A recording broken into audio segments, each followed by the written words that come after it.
Міне, осы бір ғана теңдеу төрт алып индустрияның пайда болуына себеп болып, тәуекелге деген көзқарасты түбегейлі өзгертті. Көп адамдар туынды қаржылық құралдарының ауқымы мен маңыздылығын түсіне ме деп ойлайсыз ба? Жоқ, ешқандай түсінігім жоқ. Бірақ бұл теңдеудің түп тамыры физикадан бастау алады. Атомдарды зерттеу, жылудың берілуін түсінуі және казиноны қалай жеңуге болатынын анықтаудан. Сондықтан да қор нарығында ең үлкен жетістікке жеткендердің тәжірибелі трейдерлер емес, физиктер, ғалымдар мен математиктер болғаны аңғарлық емес. 1988 жылы математик Джим Саймонс Медальон инвестмент фонд қорын құрды. Келесі 30 жыл бойы бұл қор нарықтық орташа кірістен әлдеқайда жоғары табыс әкелді. Орташа жылдық өсім 66% болды.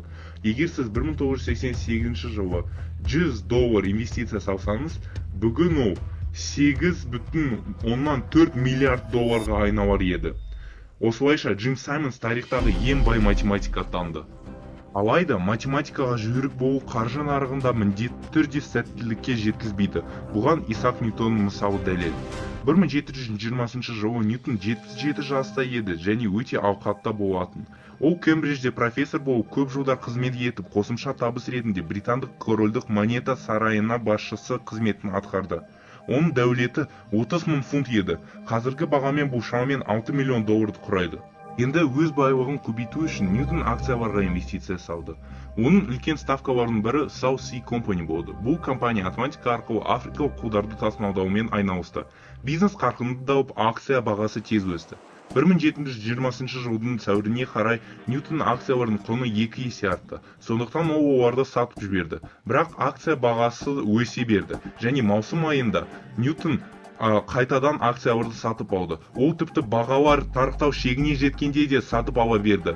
Баға құлдырай бастағанда Ньютон сатудың орнына тағы да сатып ала берді. Өйткені ол бағаның төмендеуін пайдаланып жатырмын деп ойлайды. Алайда ешқандай да қайта қалпына келу болған жоқ және ол байлығының 1/3 жоғалтты. Одан бұл жағдайды неге алдын ала болжай алмағанын сұрағанда Ньютон былай деп жауап берген: мен аспан денелерінің қозғалысына есептей аламын, бірақ адамдардың ессіздігін болжай алмаймын. Симмонс не дұрыс жасады, ал Ньютон қай жерде қателесті?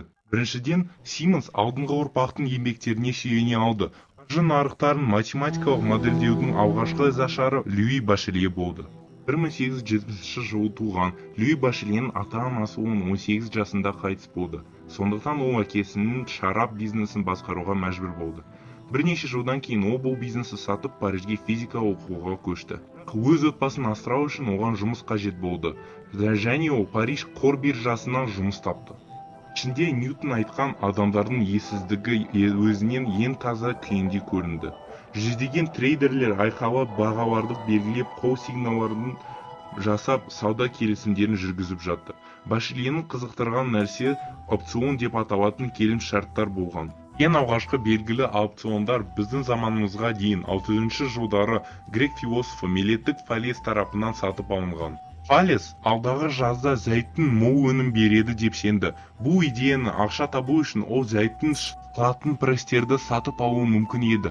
Өйткені егер оның болжамы дұрыс болса, оларға сұраныс жоғары болар еді. Бірақ оның бұл машиналарды сатып алуға ақшасы болмады. Сондықтан ол барлық зәйтүн престерінің иелеріне шағын сома төлеп, жазда оларды белгілі бір бағамен жалға алу құқығын қамтамасыз ететін келісім жасады. Өз келгенде Фалес дұрыс болжап шықты. Зәйтүн өте көп болды, сондықтан престерді жалға алу бағасы аспанға бірақ шықты. Фалес алдын ала келісілген бағамен престерді жалға алды. Содан кейін оларды жоғары бағаға қайта жалға беріп, айырмашылықтан пайда тапты. Фалес тарихтағы алғашқы белгілі кол опционды орындады. Кол опцион сізге белгілі бір күнде белгіленген бағада бір нәрсені сатып алу құқығын береді, бірақ міндеттемейді. Бұл белгіленген баға страйк бағасы деп аталады. Сіз сондай-ақ пут опцион сата аласыз. Ол сізге белгілі бір күнде белгіленген бағамен бір нәрсені сату құқығын береді, бірақ міндеттемейді. Пут опцион пайдалы, егер сіз баға төмендейді деп күтсеңіз. Кол опцион пайдалы, егер сіз баға өседі деп күтсеңіз. Айтайық, Apple акциясының қазіргі бағасы $100, бірақ сіз оның өсетінін күтсеңіз, сіз $10 кол опцион сатып аласыз. Ол сізге бір жылдан кейін Apple акциясын $100 сатып алу құқығын береді. Бұл страйк бағасы деп аталады. Маңызды ескерту, америкалық аукциондар кез келген уақытта жарамдылық мерзімді аяқтауға дейін орындалуы мүмкін. Еуропалық аукциондар тек мерзімі біткен күні ғана орындалады. Қарапайым болу үшін біз еуропалық опциондарға тоқталамыз. Егер бір жылдан кейін Apple акциясының бағасы $130 өссе, сіз опционды пайдаланып акциясын $100 сатып аласыз. Сосын оны $130 сатып пайда табасыз. $10 опционға төлегеніңізді есептегенде $20 пайда табасыз. Егер баға $70 түссе, сіз опционды қолданбайсыз және $10 шығынға ұшырайсыз. Пайда мен шығын диаграммасы. Егер акция бағасы страйк бағасынан төмен болса, сіз опционға төлеген соманы жоғалтасыз. Егер акция бағасы страйк бағасынан жоғары болса, сіз айырмашылықтан пайда табасыз. Баға азайту страйк, азайту опцион құны. Опциондардың үш негізгі артықшылығы бар. Біріншіден, шығындарыңызды шектейді. Егер сіз тікелей акция сатып алсаңыз, ол $70 түссе, сіз $30 жоғалтқан болар едіңіз. Ал егер акция нөлге дейін құлдырса, сіз $100 жоғалтасыз. Опцион арқылы сіз тек опционға төлеген соманың $10 жоғалтасыз. Екінші артықшылығы indirect leverage ұсыну. Егер сіз тікелей акция сатып алып, ол $130-ға көтерілсе, сіздің инвестицияңыз 30%-ға өседі. Бірақ егер сіз опционды сатып алсаңыз, сіз тек $10 салдыңыз, ал $20 пайда таптыңыз. Бұл 200% табыс деген сөз. Алайда тәуекел де жоғары. Егер сіз акцияға тікелей инвестиция салсаңыз, баға 30%-ға төмендегенде сіз 30% жоғалтасыз. Ал опционмен сіз инвестицияңызды 100% жоғалтасыз. Яғни опцион саудасы үлкен табыс әкелуі мүмкін, бірақ жоғалту қаупі де жоғары. Үшінші артықшылығы опциондарды хедж ретінде пайдалану. Менің ойымша, бастапқында опциондар тәуекелді азайтын жолы ретінде жасалған. Бірақ адамдар сақтандыруды сатып алғысы келсе, оны сатқысы келетіндер де табылады. Осылайша нарықтар пайда болады. Опциондар инвестиция үшін өте пайдалы құрал бола алады, бірақ 5 жылге трейдинг алаңында толық хаос көрді. Әсіресе акция опциондарында бағасы туралы сөз болғанда. Опциондар жүздеген жылдар бойы болғанын қарамастан, олардың бағасын дұрыс есептеудің тиімді әдісі жоқ еді. Саудагерлер жай ғана саудаласып, опцион бағасы қандай болу керектігі туралы келісімге келетін. Келешекте бірдеңені сатып алу немесе сату құқығы өте белгісіз сауда сияқты көрінеді. Сондықтан осындай ерекше құралдардың бағасын анықтау ғасырлар бойы экономистер мен бизнесмендерді толғандырған мәселе.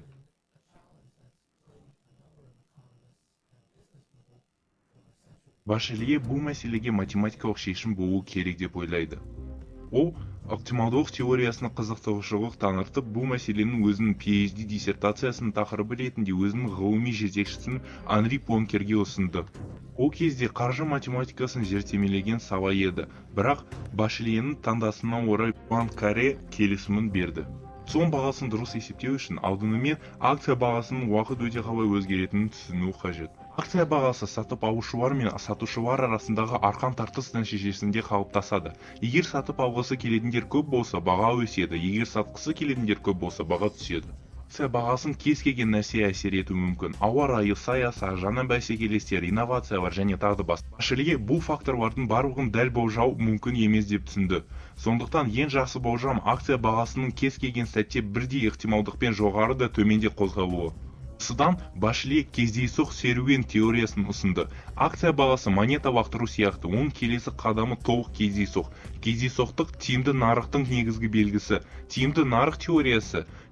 Тиімді нарықта саудадан тұрақты пайда табу мүмкін емес. Егер акцияны сатып алып, оны бірден қымбатқа сату мүмкін болса, бұл нарық тиімсіз дегенді білдіреді. Нарықты болжауға тырысатын адамдар неғұрлым көп болса, баға соғұрлым болжанбайтын болады. Мысалы, егер біз акция бағасын ертең болжай алсақ, біз не істер едік? Біз ертең қымбаттайтын акцияларды бүгін сатып алар едік. Бірақ егер біз осылай жасасақ, олардың бағасы ертең емес, дәл қазір өсер еді. Яғни болжаудың өзі болашақ нәтижеге әсер етеді. Толықтай тиімді нарықта ертеңгі акция бағалары болжам жасауға мүмкіндік бермейді. Және де егер мүмкіндік берсе, біз оны бүгін ақ пайдаланып кетер едік.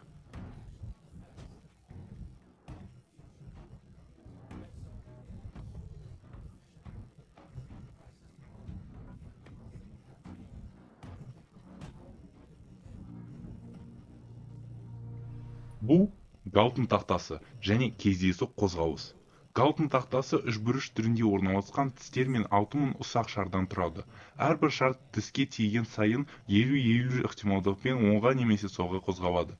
Жеке шардың жолын болжау мүмкін емес, ол кездейсоқ қозғалыс жасайды. Бірақ мыңдаған шарлардың жиынтық қозғалысы әрдайым бірдей үлгіні жасайды. Оны неліктен деп сұрасаңыз, ортаңғы бөлікке жету жолдары ең көп деп айтамыз. Сондықтан мұнда шарлар ең көп жиналады. Шеткі бөліктерге жету жолдары аз. Сондықтан да мұнда шарлар сирек түседі. Мысалы, шар осы жерге түсуін қаласаңыз, шар осы жерден солға және солай ақ ең төменгі жерге дейін жүру керек еді. Яғни осы жерге тек бір жолмен ғана келе алады. Бірақ ортаға түсу үшін шар мың жолдардың біреуін таңдай алады. Башли акция бағасы дәл осындай Галтын тақтасы арқылы қозғалатын доп секілді деп есептеді. Әрбір қосымша қадамын уақыт кезеңі ретінде қарастырды. Қысқа уақыт аралығында акция бағасы тек сәл ғана жоғары немесе төмен өзгеруі мүмкін. Уақыт өте келе оның бағасы әлдеқайда кең диапазонда ауытқиды. Башли теориясы бойынша акция бағасының болашақтағы күтілетін мәні қалыпты үйлестірім санына бағынады. Бұл үйлестірім қазіргі бағаға негізделіп, уақыт өте келе біртіндеп кеңейеді. Башли өзінің осы жаңалығына зерттей отырып, жылудың жоғары температуралы аймақтан төмен температуралы аймаққа таралуын сипаттайтын теңдеумен бірдей екенін түсінеді. Бұл теңдеуді алғаш Жозеф Фурье 1822 жылы ашқан еді. Сондықтан Башли бұл заңдылықты ықтималдықтардың таралуы деп атады. Қаржы туралы жазғандықтан физика қауымдастығы оны елемеді, бірақ кездейсоқ серуендеу математикасы физикадағы ғасырлық құпияны шешуге көмектесті. 1827 жылы шотландиялық ботаник Роберт Браун микроскоп арқылы тозаң түйіршіктерін зерттеп жатқан кезде судың ішінде қалып жүрген бөлшектердің ретсіз қозғалысын байқайды. Ол бұл құбылыстың тірі ағзалармен байланысты екенін тексеру үшін бейорганикалық бөлшектерді, мысалы жанартау тастары мен метеорит шаңын зерттеді. Дәл осындай қозғалысты байқағаннан кейін Браун бөлшектердің жеткілікті дәрежеде кішкентай болған жағдайда кездейсоқ қозғалысқа ұшырайтынын анықтады. Бұл құбылыс Браундық қозғалыс деп аталды. Алайда оның себебі әлі күнге дейін жұмбақ күйінде қалды. 80 жыл өткен соң 1905 жылы Эйнштейн бұл құбылыстың жауабын тапты. Соңғы бірнеше ғасырда газдар мен сұйықтардың молекулалар тұратын туралы идея кеңінен тарай бастады. Алайда молекулалардың шынайы бар екеніне күмәнданатындар да болды. Бұл идея Эйнштейнге Браундық қозғалыстың себебін түсіндіруге мүмкіндік берді. Ол бөлшекті қоршаған миллиардтаған молекула оның әр бағыттан соққылап тұратын болжады. Кейде молекулалар бір жағынан екіншісіне қарағанда көбірек соғуы мүмкін, сондықтан бөлшек күтпеген жерден қозғалады. Эйнштейн бұл құбылыстың математикасын шығару үшін бақылаушы осы соқтығысуларды нақты болжай алмайтынын ұйғарды. Сондықтан бөлшектің кез келген бағытта қозғалуы бірдей ықтимал екенін қабылдады. Нәтижесінде акция бағалары сияқты микроскопиялық бөлшектер де Галтын тақтасында төмен қарай домалайтын шарға ұқсас қозғалады. Бөлшектің күтілетін орналасуы уақыт өте келе кеңейіп отыратын қалыпты үйлестірім арқылы сипатталады. Бұл диффузия деп аталады. Осылайша Эйнштейн Браундық қозғалыс құпиясын ашу арқылы атомдар мен молекулалардың бар екенін дәлелдеді. Әрине, ол Башли 5 жыл бұрын кездейсоқ серуендеу теориясын ашқанын білген де жоқ. Башли өзінің докторлық диссертациясын аяқтаған кезде ол опцион бағалаудың математикалық әдісін тапты. Есіңізде болсын, егер акция бағасы опционның ереуіл бағасынан төмен болса, сатып алушы сыйақыдан айырылып қалады.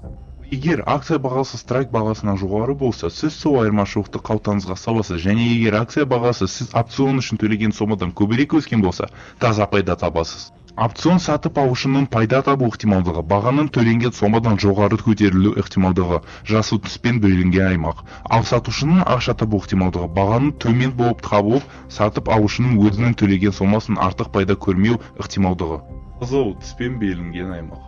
Осылайша, пайда немесе шығын мөлшерін әрбір нәтиженің ықтималдығына көбейту арқылы Башли опционның күтілетін кірісін есептеді. Оны қанша тұру керек?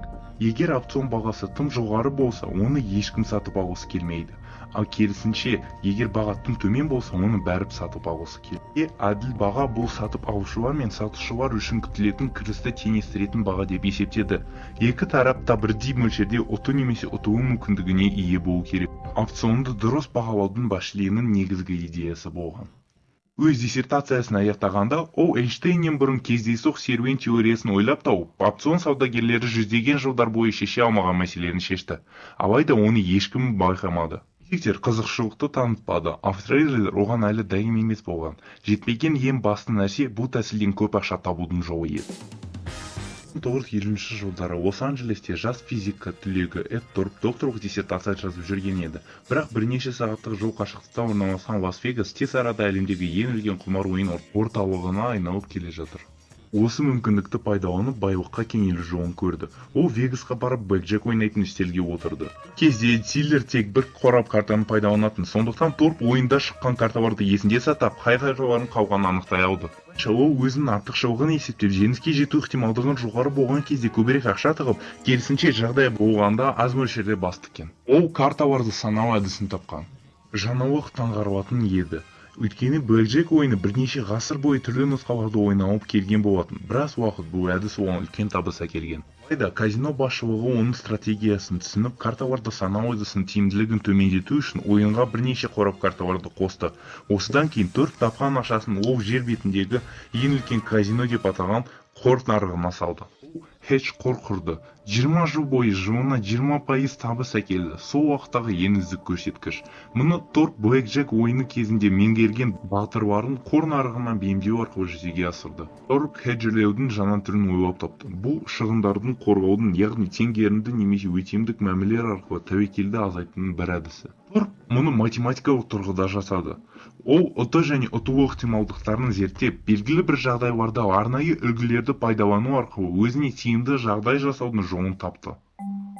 Мысалы, Боб Эллисқа белгілі бір акция арналған көп опционды сатты делік, және акция бағасы көтерілді. Яғни Эллис үшін бұл опцион пайдаға айналды. Енді акция бағасы әр $1 өскен сайын бұл $1 жоғалтады.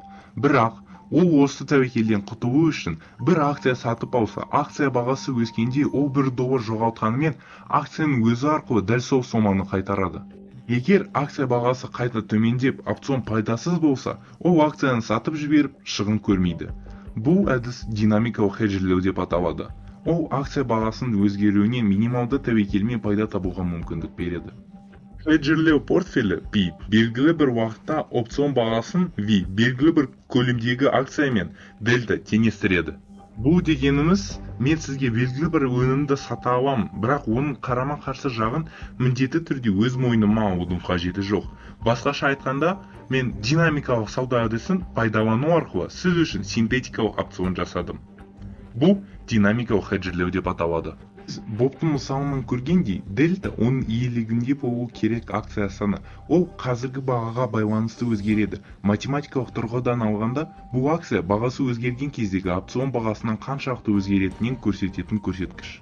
Торп опциондарды бағалауға арналған Башлей моделіне көңілі толмады. Себебі акция бағалары толықтай кездейсоқ емес. Егер компания жақсы жұмыс істесе, оның бағасы уақыт өте келе өсуі мүмкін, ал жағдай нашарласа керісінше құлдырайды. Башлей моделі бұл факторды ескермеді. Сондықтан Торп бұл ауытқуды ескертетін дәлірек модель жасап шығарады. Мен бұл модельді 1967 жылдың ортасында таптым және оны өзім ғана пайдаланамын деп шештім. Кейіннен оны өз инвесторларым үшін құпия ұстадым. Басты мақсат осы әдіс арқылы бәрімізге көп ақша табу еді. Торптың стратегиясы қарапайым болды. Егер оның моделі бойынша опцион бағасы тым төмен болса, оны сатып алу керек. Ал егер тым жоғары болса, оны қысқа позицияға қою керек. Осылайша, ол сауда-саттықта көбінесе ұтатын жақта болған. Әдіс 1973 жылға дейін сәтті жұмыс істеді. Дәл сол жылы Фишер Блэк пен Майрон Шоуз бүкіл қаржы индустрияны өзгерткен теңдеуді ойлап тапты. Мертін өз бетінше осы тақырыпты зерттеп, стохастикалық есептеулерден негізделген нұсқасын жариялады. Сондықтан ол да осы жаңалыққа үлес қосты. Мен бұл саланы өзім игеремін деп ойладым, бірақ өкінішке қарай Фишер Блэк пен Майрон Шоуз өз идеяларын жариялап, оны математикалық тұрғыдан әлдеқайда жақсы дәлелдеді. Башлей сияқты, олар да опцион бағасы сатып алушылар мен сатушылар үшін әділ болу керек деп есептеді, бірақ олардың тәсілі мүлде жаңа болды. Олар Торп қолданған дельта хеджерлеу әдісін негізге ала отырып, егер опциондар мен акциялардың тұратын портфельді тәуекелсіз етіп құруға болатын болса, онда тиімді нарық жағдайында бұл портфель ақш қазынашылық облигацияларындағы ең қауіпсіз инвестициялармен салыстырғанда артық табыс әкелмеуі керек деп есептеді. Яғни, егер сіз қосымша тәуекел алмайтын болсаңыз, онда сіз қосымша табыс та ала алмайсыз деген қағида болды. Акция бағасының уақыт өте өзгеруін сипаттау үшін Black-Scholes және Merton Bachelet моделінің жетілдірілген нұсқасын пайдаланды, дәл торп сияқты. Бұл модель бойынша кез келген уақытта акция бағасы кездейсоқ қозғалыс жасайды. Оған қосымша жалпы өсім немесе төмендеу тенденциясы қосылады. Осы екі математикалық теңдеуді біріктіру арқылы Black-Scholes және Merton қаржы саласындағы ең әйгілі теңдеуді жасап шығарды. Бұл кез келген активке акциялар, облигациялар және басқа қаржы құралдарына арналған келісім шарттардың бағасын есептеуге мүмкіндік береді. Осы теңдеу жарияланған жылы Чикаго қор биржасында опциондармен сауда бөлім құрылды. Бұл теңдеу қаржы саласы үшін неге соншалықты маңызды болды? Ол ойынды қалай өзгертті? Өйткені бұл жартылай дифференциалдық теңдеуді шешкенде акцион бағасының нақты формуласын аламыз. Ол бірнеше кіріс параметрлерінің функциясын ретінде анықталады. Алғаш рет бізде нақты математикалық өрнек пайда болды. Оған қажетті параметрлерді қойып, дайын бағаны есептеуге болады. Осылайша адамдар оны нақты саудада қолдана алатын болды. Бұл әлеуметтік ғылымдар тарихындағы академиялық идеялардың ең жылдам өнеркәсіптік қолданысқа ену оқиғаларының бірі болды. Бірнеше жылдың ішінде Black-Scholes формуласы Уолл-стритте опциондар саудасының негізгі стандарттарына айналды. Биржада сатылатын опциондар нарығы қарқынды дамып, қазір бұл бірнеше триллиондық долларлық индустрияға айналды. Бұл нарықтағы сауда көлемі шамамен әр 5 жыл сайын 2 еселенуде. Бұл қаржы саласындағы мұрзаның баламасы іспетті. Осыған ұқсас қарқынмен өскен басқа нарықтарда бар. Кредиттік дефолт своптары, биржадан тыс туынды қаржы құралдары нарығы, секьютеризациялы қарыз нарығы, барлығы бірдей Black-Scholes Merton моделінің идеяларын әртүрлі деңгейде қолданады. Бұл тек хедж қорларға ғана емес, кез келген адамға өз тәуекелдерін сақтандырудың жаңа жолдарын ашты. Қазіргі таңда ірі компаниялар, үкіметтер, тіпті жеке инвесторлар да өздерінің ерекше тәуекелдерін хеджерлеу үшін опциондарды пайдаланады. Мысалы, сіз әуе компаниясын басқарасыз және мұнай бағасының көтерілуі пайдаңызға теріс әсер етеді деп алаңдайсыз делік. Black-Scholes Merton теңдеуін қолдана отырып, осы тәуекелді нақты әрі тиімді түрде сақтандыруға болады. Мұнай бағасын қадағалайтын активті сатып алуға арналған опционды есептеп бағалайсыз. Егер мұнай бағасы өссе, бұл опционды пайда әкеледі және қымбат жанармай үшін өте мақұл рөлін атқарады. Black-Scholes Merton моделі тек тәуекелдерді төмендетіп қана қоймай, қаржылық леверидж жасауға да мүмкіндік береді. GameStop жағдайы да өте қызықты мысал болды, өйткені онда опциондар маңызды рөл атқарады. Reddit'тің r/Wall Street Bets қауымдастығындағы шағын топ хедж қорлардың GameStop акциясына шортқа қойып, компания банкротқа ұшырайды деп бәс тіккен көріп, оларға қарсы күресті. Олар GameStop акцияларын жаппай сатып алды, бағасын көтеруге тырысты. Бірақ жай ғана акция сатып алу жеткіліксіз болды. Өйткені $1 қолма-қол ақшаға $1 акциясын ғана алуға болады. Ал $1 акцион арқылы 10, кейбір кезде тіпті $20 акция қозғалысына әсер етуге болады. Опциондардың өзінде табиғи леверидж бар. Акциялар мен опциондарды бір мезгілде сатып алу бағаның тез өсуіне алып келді. Бұл кезегінде хедж қорлардың үлкен шығынға ұшырауына себеп болды.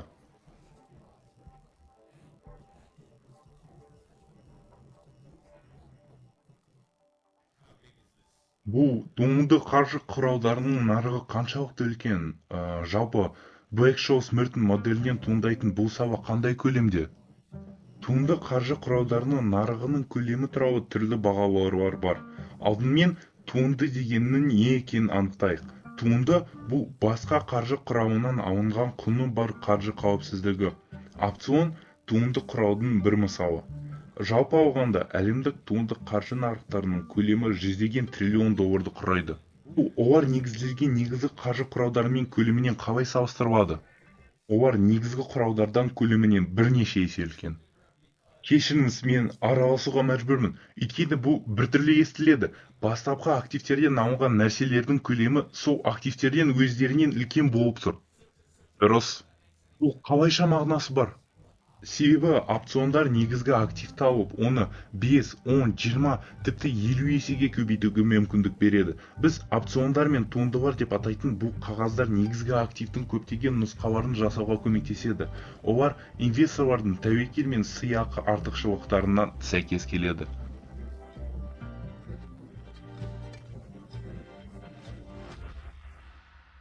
Бұл нарықтар мен жаһандық экономиканы тұрақтырақ ете ме, әлде тұрақсыздандырады ма, немесе ешқандай әсер етпейді ме? Үшеуі де. Қалыпты жағдайда бұл нарықтар өтімділіктің маңызды көзі болып табылады және тұрақтылықты қамтамасыз етеді.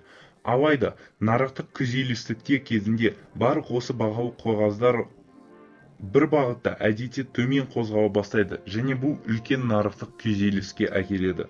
Мұндай жағдайларда туындық қаржы құралдары нарықтық ауытқуларды күшейте алады.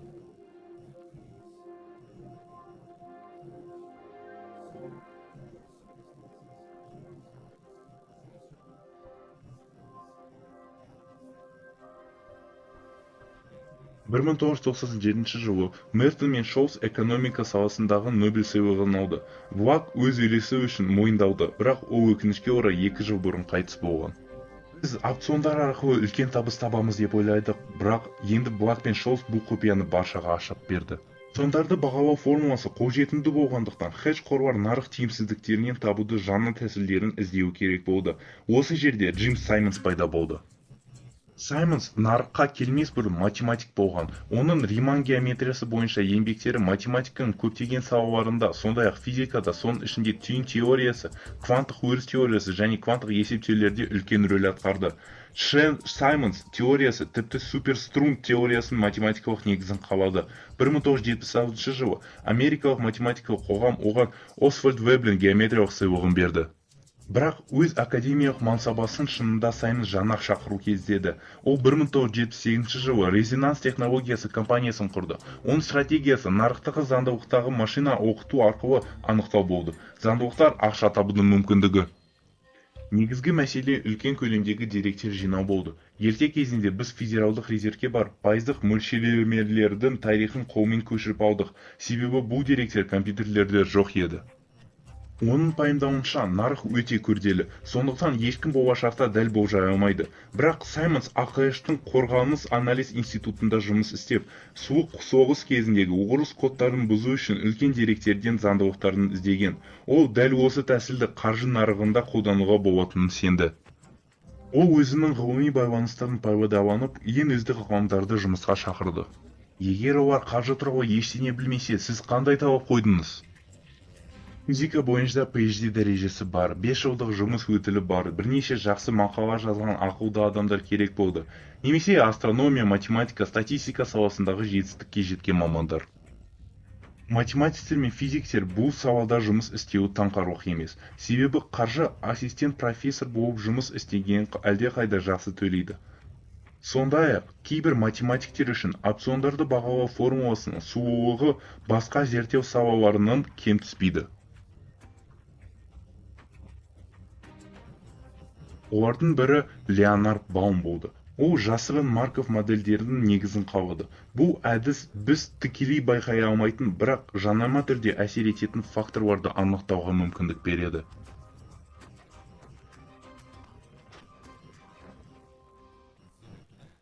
Осы әдістерді қолдана отырып, резонанс атақты медальон қорының негізін қалады. Жасырын Марков модельдері мен басқа да деректерге негізделген стратегиялар арқылы медальон қоры тарихтағы ең жоғары табыс әкелген инвестициялық қор атанды. Брэдфорд Корнеллді өзінің Medallion Fund The Ultimate Counterexample атты мақаласындағы тиімді нарық гипотезасы дұрыс болмауы мүмкін деген қорытынды жасауға итермеледі. 1988 жылы мен ақш қор нарығын зерттеген мақала жарияладым және оның нәтижесінде гипотезаның жалған екендігін анықтадым. Шын мәнінде деректер негізінде бұл гипотезаны жоққа шығаруға болады. Демек, қор нарығында болжам жасауға болатын заңдылықтар бар. Нарықтық жеңуге болады деп айтқаныңыз келе ме? Егер сізде дұрыс модельдер, тиісті дайындық, ресурстар, есептеу қуаты және басқа қажетті элементтер болса, нарықты жеңу мүмкін. Қор нарығындағы заңдылықтар мен кездейсоқтықты анықталған адамдар көбінесе физиктер мен математиктер болды. Бірақ олардың әсері тек байлық жинаумен шектелмеді. Нарық динамикасын модельдеу арқылы олар тәуекелді жақсырақ түсінуге көмектесті және мүлде жаңа нарықтарды ашты.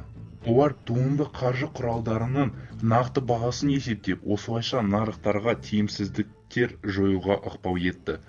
Күлкілісі, егер біз қор нарығындағы барлық заңдылықтарды толығымен анықтай алсақ, оларды білу арқылы сол заңдылықтарды жоямыз.